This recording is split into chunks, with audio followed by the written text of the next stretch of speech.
Assalamualaikum warahmatullahi wabarakatuh. Perkenalkan, saya Gusti Randi.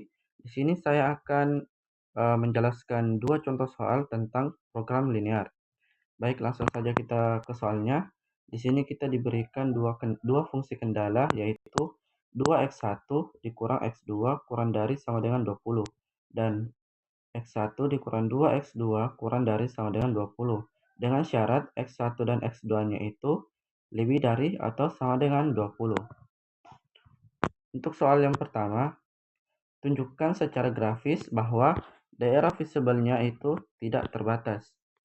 Kita disuruh menggambar grafiknya dan menentukan apakah daerah layaknya ini terbatas atau tidak. Nah, pertama-tama kita tentukan titik koordinatnya terlebih dahulu.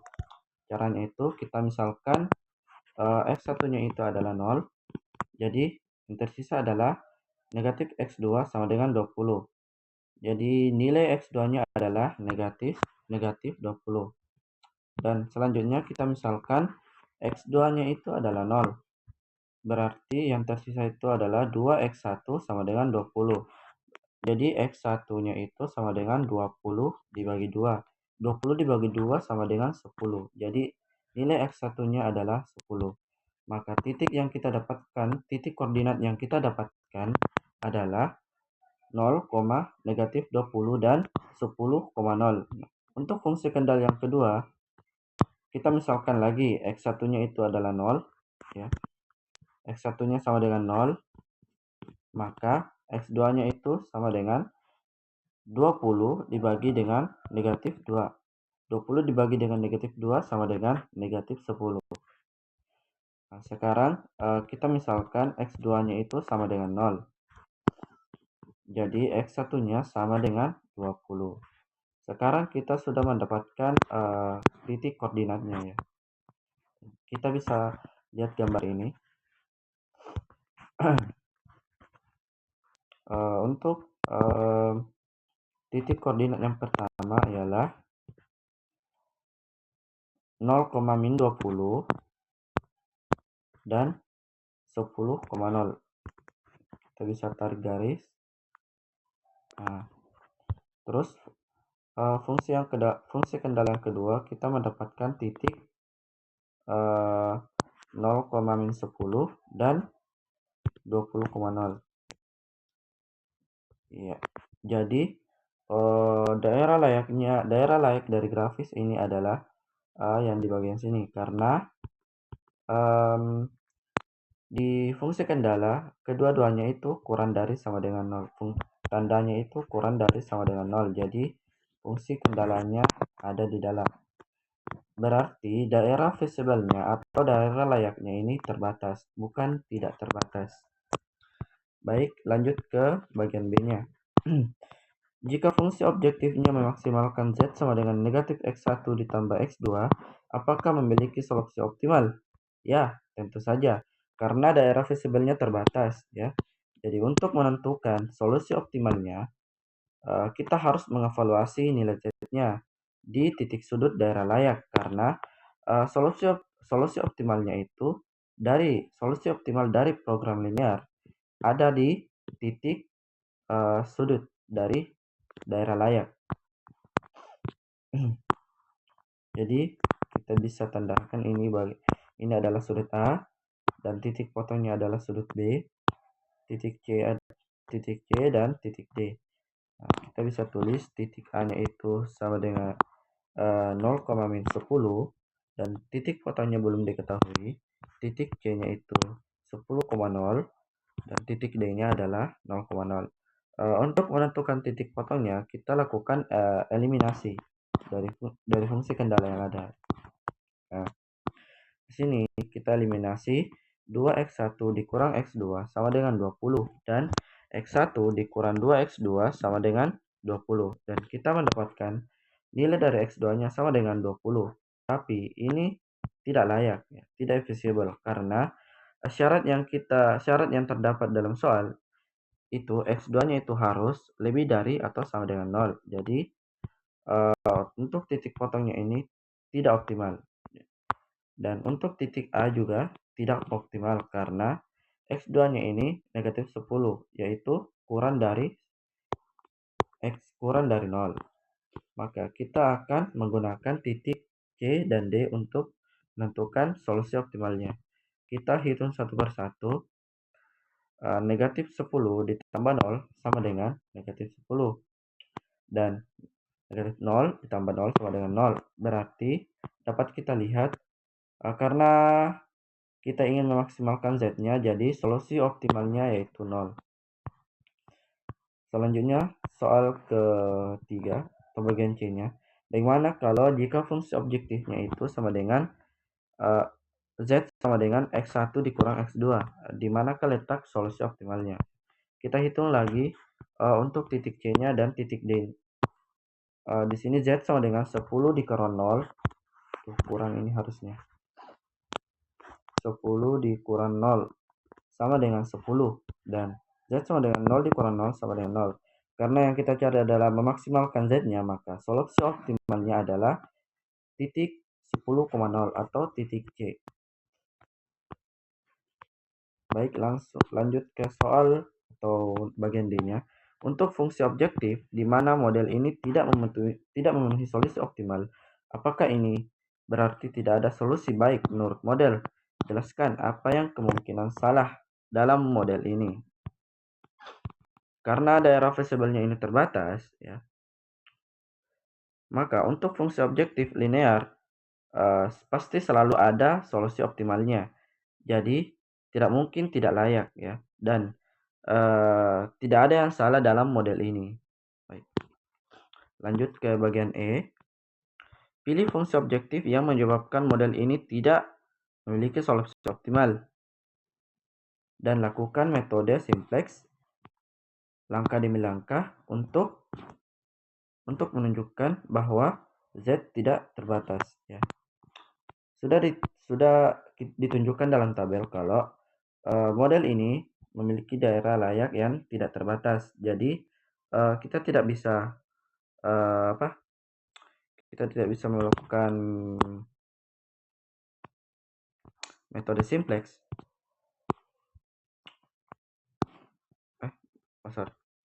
Maksud saya secara fungsi objektif pasti selalu ada solusi optimalnya karena daerah visible-nya ini tidak terbatas.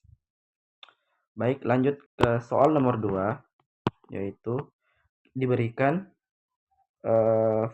soal program linear, yaitu memaksimalkan Z sama dengan X1 ditambah 2X2 dengan fungsi kendala X1 ditambah 3X2 kurang dari atau sama dengan 8 dan X1 tambah X2 kurang dari atau sama dengan 4 dengan syarat X1, X2 itu lebih dari atau sama dengan 0. Baik, untuk soal bagian A, gunakan analisis grafis untuk menentukan harga bayangan atau shadow price untuk masing-masing sumber daya. Jadi kita disuruh menentukan harga bayangannya atau shadow price-nya, ya. Caranya kita tentukan dulu daerah visible-nya. Kita tentukan titik koordinatnya terlebih dahulu. Untuk fungsi kendala yang pertama, X1 ditambah 3X2 sama dengan 8. Kita misalkan X1-nya itu sama dengan 0, berarti X2-nya itu sama dengan 8/3. Nah, selanjutnya kita misalkan lagi X2-nya itu sama dengan 0, ya, berarti X1-nya sama dengan 8. Jadi, untuk fungsi kendala yang pertama, kita mendapatkan titik 0,8/3 dan 8,0.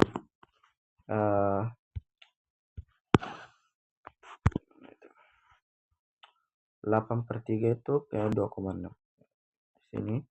Terus 0,8/3 ini 8,0. Jadi kita bisa tarik dari sini.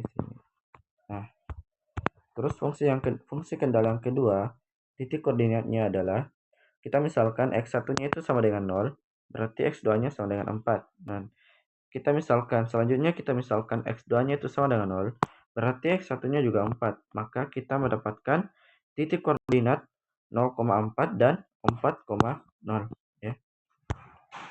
0,4 dan 4,0. Tarik. Ya, jadi karena fungsi kendalanya itu menunjukkan kurang dari sama dengan kedua-duanya menunjukkan kurang dari, berarti daerah visible-nya itu ada di dalam sini. Selanjutnya kita tentukan Kita tentukan titik sudut dari titik potongnya ini. Caranya kita lakukan metode eliminasi seperti sebelumnya. X1 ditambah 3X2 sama dengan 8 dan X1 ditambah X2 sama dengan 4. Kita langsung kurangkan saja karena X1-nya ini koefisiennya sama, jadi kita langsung kurangkan. Kita dapat 2X2 sama dengan 4 dan X2-nya itu sama dengan 2. Karena X2-nya kita sudah dapat, kita substitusi X2 sama dengan 2 ke fungsi kendala kedua, yaitu X1 tambah X2 sama dengan 4. Jadi X1 sama dengan 4 dikurang X2 atau X1 sama dengan 4 kurang 2. Jadi X1 sama dengan 2. Jadi titik potongnya itu 2,2. Sekarang kita hitung Z-nya. Untuk titik A, Z sama dengan 0 ditambah 0 dikali 2 sama dengan 0. Untuk titik B, 0 ditambah 8/3 dikali 2 itu sama dengan 16/3. 16/3 sama dengan 5,33333333. Nah, untuk titik C, Z sama dengan 2 ditambah 2 dikali 2 sama dengan 6. Dan untuk titik D, Z sama dengan 4 tambah 0 dikali 2 sama dengan 4. Karena Z-nya di sini maksimum, berarti daerah atau solusi optimalnya itu adalah titik C atau titik 2,2.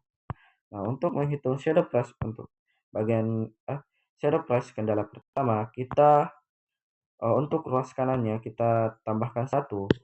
Jadi X1 ditambah 3X2 sama dengan 9. Jadi untuk titik koordinatnya kita tentukan lagi. Misalkan X1-nya itu sama dengan 0, berarti yang tersisa 3X2 sama dengan 9. Jadi X2-nya itu sama dengan 9 bagi 3, yaitu 3.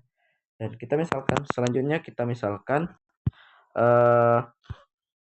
X2-nya ini sama dengan 0, berarti X1-nya kita dapatkan 9. Jadi titik koordinat yang kita dapatkan 0,3 dan 9,0. Di sini 0,3 0,3 0,3 0,3 atau 3,0 0,3 di sini. Kayaknya ada yang salah deh. Kayaknya saya salah gambar ini. Kayaknya saya gambar. Aduh, terbalik. Terbalik. Harusnya 0,3 dan 9,0. Harusnya 9,0-nya di sini dan 0,3-nya di sini. Saja di sini. Berarti kita tarik garis dari sini ke sini. Salah gambar. Terus untuk fungsi kendala kedua yaitu 0,4 dan 4,0. Kita gambar ulang dulu.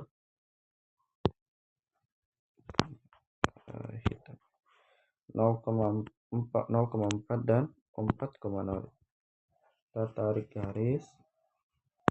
Nah, untuk fungsi kendala yang pertama tadi 0,3 dan 9,0. Kita bisa tarik garis dari sini ke sini. Jadi daerah visible-nya itu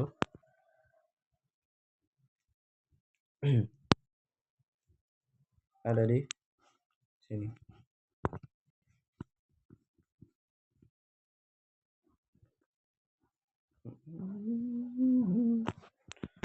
Nah, selanjutnya kita tentukan titik fotonya terlebih dahulu, yaitu titik C-nya. Caranya kita lakukan metode eliminasi seperti sebelumnya. X1 ditambah 3X2 sama dengan 9 dan X1 ditambah X2 sama dengan 4 dikurang 2x sama dengan, jadi kita mendapatkan nilai x2-nya itu 5/2. Nah, x2 sama dengan 5/2, kita substitusi ke dalam fungsi kendala yang kedua. X1 ditambah X2 sama dengan 4. Jadi X1 sama dengan 4 dikurang X2, atau X1 sama dengan 4 dikurang 5/2. Jadi nilai untuk X1-nya sama dengan 3/2. Selanjutnya, kita hitung Z-nya, jadi 3/2 ditambah 2 dikali 5/2 sama dengan 13/2, atau 6,5.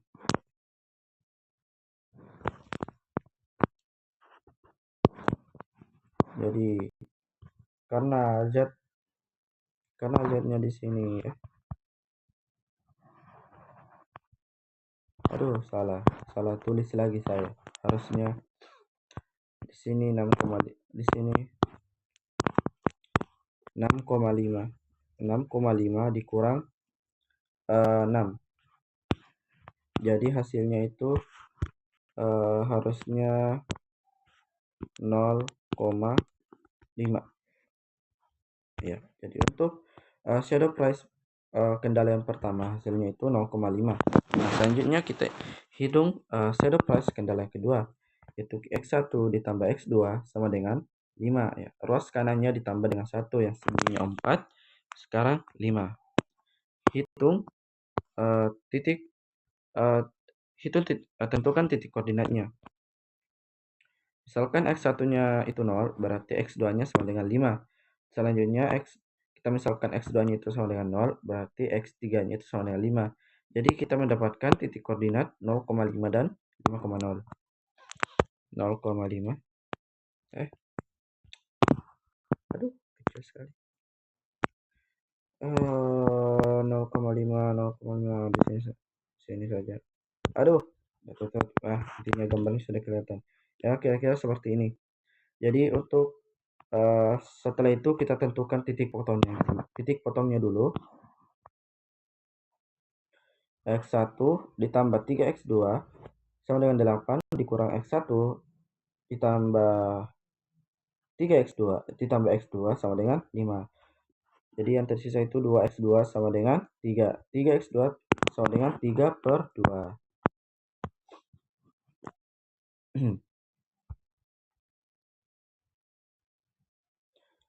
Jadi selanjutnya kita hitung Z-nya. Z-nya ya. Z-nya. Nah, ini. Z-nya sama dengan 5/2 ditambah 2 dikali 3/2 sama dengan 11/2, atau 5,5. Betul kah 5/2? Udah salah juga. 2, 8 dikurang 5 kan 3. Ya udah betul deh. 3/2. 4, 2 dikali 4, 8. Oke, udah betul. Oke, sekarang 2 dikali 3, 6. 6 tambah 5, 11. Oh ya, betul. Ya, sudah betul ya. Sekarang kita hitung untuk menentukan shadow price-nya. Nilai optimal yang sekarang dikurang nilai optimal yang sebelumnya, yang pertama, yaitu 6. Jadi 11/2 dikurang 6/5 dikurang 4. Ruas kanan yang sekarang dikurang dengan ruas kanan yang sebelumnya, sama dengan negatif 1/2. Jadi untuk shadow price kendala pertama adalah 0,5, dan shadow price untuk kendala yang kedua adalah negatif 1/2. Baik, kita lanjut ke soal bagian B-nya. Yaitu gunakan analisis grafis secara khusus. Periksa setiap parameter dalam model ini untuk menentukan apakah ini merupakan parameter sensitivitas, yaitu parameter yang nilainya tidak dapat diubah tanpa mengubah solusi optimal. Pertama, dengan memeriksa grafik yang menunjukkan solusi optimal. Oke. Jadi kita misalkan ya, untuk koefisien X1 kita misalkan C1, dan untuk koefisien X2 di fungsi objektifnya kita misalkan C2.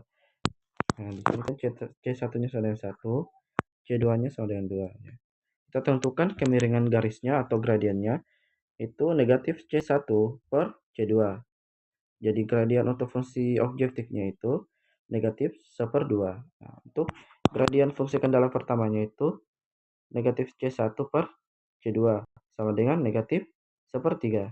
Untuk fungsi kendala yang kedua, negatif C1 sama per C2, yaitu sama dengan negatif 1. Jadi kita bisa tulis di sini C1 per C2 itu lebih besar atau sama dengan 1/3 dan kurang dari sama dengan 1. Nah, jika C1-nya ini terlalu besar atau kemiringannya itu terlalu curang, maka solusi optimalnya pasti akan berpindah ke titik eh, titik titik 4,0. Nah, jika C2-nya ini terlalu kecil, maka solusinya akan berpindah ke titik 0,8/3. Jadi, C2 adalah parameter yang lebih sensitif. Sedikit perubahan pada C2 akan akan apa? Akan mengganti titik optimal, akan mengganti solusi optimalnya. Baik, selanjutnya soal bagian C. Gunakan analisis grafis untuk menentukan rentang nilai yang yang ditentukan untuk setiap koefisien tujuan.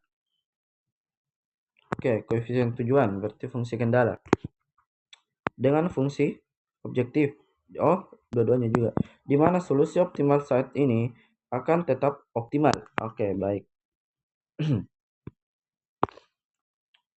Untuk tentukan nilai koefisien C1 dan C2 agar solusi optimal tetap berada di titik 2,2. Ya. Misal, kita menetapkan C2-nya itu sama dengan 2, maka C1 per 2 itu elemen dari atau himpunan dari 1/3, 1. Terus 1/3 dan 1. Maka C1-nya itu ini tanda apa? Elemen dari 2/3, 2. 2/3 dan 2.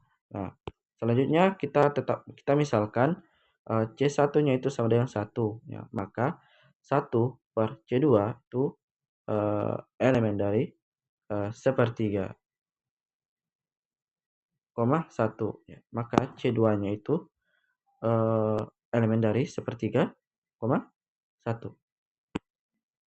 Jadi, jika C2-nya itu sama dengan 0, jika C2-nya sama dengan 2, maka solusi tetap optimal selama C1-nya itu termasuk atau elemen dari 2/3, 2.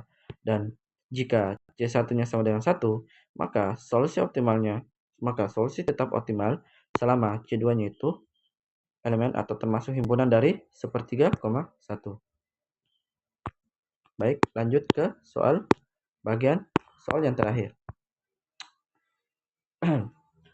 Mengubah hanya satu nilai BC atau sisi kanan dari fungsi kendala akan menggeser batas kendala yang sesuai. Jika solusi optimal saat ini terletak pada batas kendala ini, maka solusi CPF ini juga atau akan bergeser. Gunakan analisis grafis untuk menentukan rentang nilai yang diizinkan untuk setiap nilai.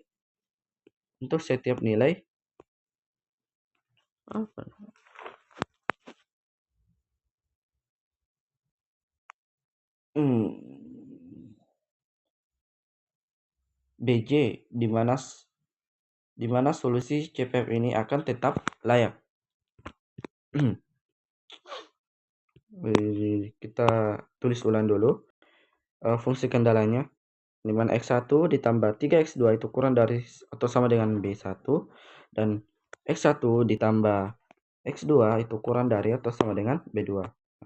Titik layaknya atau titik optimalnya itu ada di titik C, yaitu titik 2,2. Nah, kita substitusi. 2 ditambah 3 dikali 2 kurang dari atau sama dengan B1. dan di sini dapat hasil 2 ditambah 6 itu kurang dari atau sama dengan B1. Maka B1-nya itu lebih dari atau sama dengan 8. Nah, terus untuk fungsi kendali yang kedua, 2 ditambah 2 itu kurang dari sama dengan B, maka B2 itu lebih dari atau sama dengan 4. Jika B1 atau B2 naik terlalu tinggi, maka titik C-nya ini tidak lagi menyentuh batas kendala.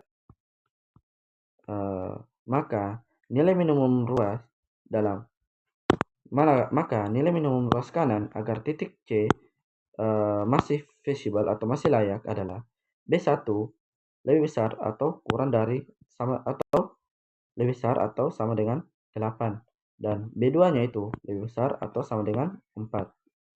Sedangkan nilai maksimumnya ini belum bisa ditentukan, ya.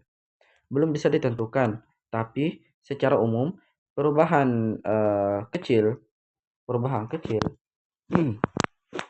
perubahan kecil ke atas tidak akan mengubah